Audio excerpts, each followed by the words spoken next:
வணக்கம் மாணவர்களே. இந்த வீடியோவில் 10ஆம் வகுப்பு கணிதம் அலகு 5 ஆயத்தொலை வடிவியல் இதில் பயிற்சி 5ல் 1ல் 10வது கணக்கு பார்க்க போகிறோம். என்ன கொடுத்துருக்காங்க பாருங்க. ஏ பி சி ஆகியவற்றை முனைப்புள்ளிகளாக கொண்ட முக்கோண வடிவ கண்ணாடிக்கு வர்ணம் பூசப்படுகிறது. பாருங்க, ஒரு கண்ணாடி என்ன வடிவத்தில் இருக்குன்னா முக்கோண வடிவத்தில் இருக்கு. அப்படியே முனைப்புள்ளிகள் கொடுத்துருக்காங்க. இதுக்கு நம்ம என்ன செய்யறோம்? வர்ணம் பூச போகிறோம், பெயிண்ட் அடிக்க போகிறோம். சரியா? 6 சதுர அடி பரப்புக்கு வர்ணம் பூச ஒரு வாளி தேவைப்படுகிறது. ஒரு வாளி பெயிண்ட் எடுத்தோம்னா எவ்வளவுதான் அடிக்க முடியும்? 6 சதுர அடிக்கு தான் நம்ம அடிக்க முடியும். அப்படின்னா கண்ணாடி முழு பகுதியையும் ஒரு முறை வர்ணம் பூச எத்தனை வாளிகள் தேவை?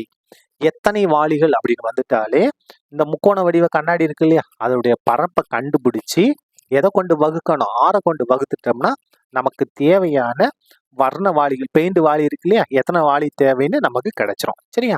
ஆரம்பிக்கலாமா? பாருங்க, கொடுத்து இந்த முக்கோணத்தை எடுத்து எழுதிட்டோம், புள்ளிகள் எடுத்து எழுதிட்டோம்.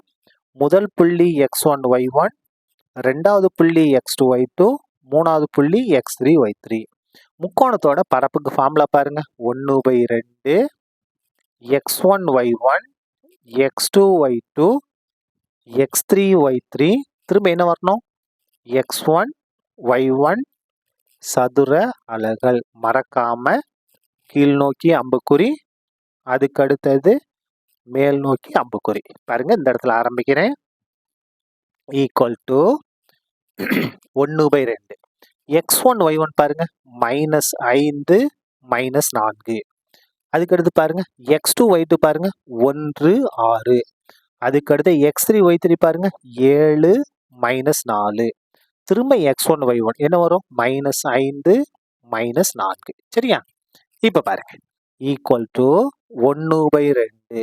முதல்ல கீழ் நோக்கி பெருக்கணும். பெருக்கலாமா? பிளஸ் மைனஸ் பெருனா மைனஸ், 5 30. இதை பெருங்க. பிளஸ் மைனஸ் பெருனா மைனஸ், 1 4 4. இதை பெருங்க. பிளஸ் மைனஸ் பெருனா மைனஸ், 7 28. கீழ் நோக்கி பெருக்கிட்டோம். இப்போ மைனஸ் போட்டு மேல் நோக்கி பெருக்கணும். பிளஸ் மைனஸ் பெருனா மைனஸ், 4 1 4. இப்போ பாருங்க, பிளஸ் தானே, ரெண்டுமே பிளஸ் தான். அப்போ பிளஸ் தான். 7 42, 7 42. மைனஸ் மைனஸ் பண்ண பிளஸ், 4 5 20. சரியா? இப்ப பாருங்க, ஈக்குவல் டு 1/2. இது எல்லாம் ஒரே குறிதான். கூட்டுவோமா? 28ஐயும் 4ஐயும் கூட்டினா 32. 32ஐயும் 30 கூட்டினா 62. என்ன 62? -62.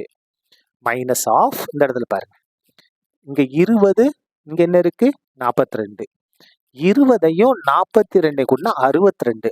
62ல 4 மைனஸ் பண்ண போறோம். அப்ப என்ன வரும்? 58. என்ன 58? பிளஸ் 58 தான். ஏன்னா இது ரெண்டு பிளஸ் தான். 42ஐயும் 20ஐயும் கூட்டினா 62. 62 4 கழிச்சு 58. என்ன 58? பிளஸ் 58. இப்ப பாருங்க, ஈக்குவல் டு 1/2 -62. இந்த இடத்துல பாருங்க -58. சரியா? இப்ப பாருங்க, ஈக்குவல் டு 1/2. 2 ஒரே குறி.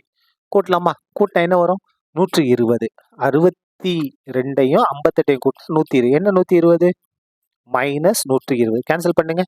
2 2 6 2 12. அப்ப இந்த 0 அப்படியே வந்துடும். 120 2 கொண்டு வகுத்தா 60. என்ன 60? -60. பாருங்க, புள்ளி வந்து வரிசையா அவங்களா தான் கொடுத்துருந்தாங்க. அப்படி எடுக்கும்போது ஆன்சர் மைனஸ்ல வருது. இப்படி பரப்பு மைனஸ் இருக்காது. ஆனால் என்ன செஞ்சு நான் பிளஸ் தான் மாத்திருமா? 60 சதுர அடி. அப்போ ஒரு வாளி பெயிண்ட்டுக்கு எவ்வளவுதான் பூச முடியும்? 6 சதுர அடி தான். அப்போ மொத்தம் 60 சதுர அடி. எத்தனை வேணும்? 60 6 கொண்டு வகுத்துருவோம். வகுத்துடலாமா? தேர்ஃபோர் தேவையான